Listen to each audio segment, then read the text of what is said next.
As President Trump confronts growing dissatisfaction from Americans over his handling of the economy, he took to primetime Wednesday night to promote what he says are his accomplishments so far in his second term.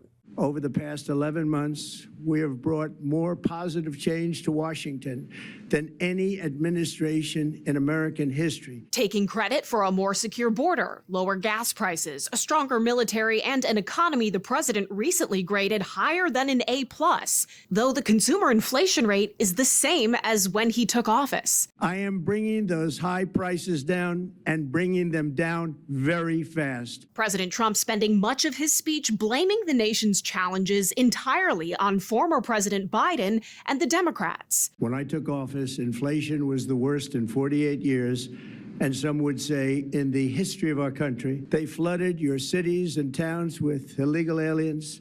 They decimated your hard-earned savings. But Americans are pointing to the current president, who promised immediate results to end high inflation.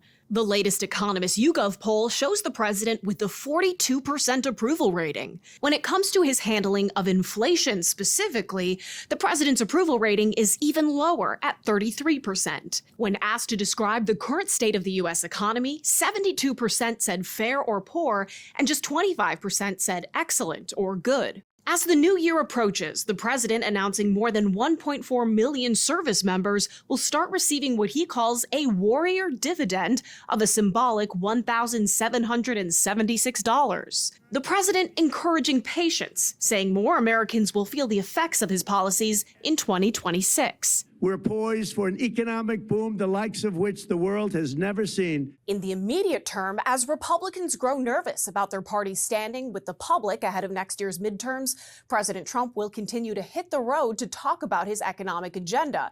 His next stop is North Carolina on Friday. In Washington, I'm Atra El-Nashar.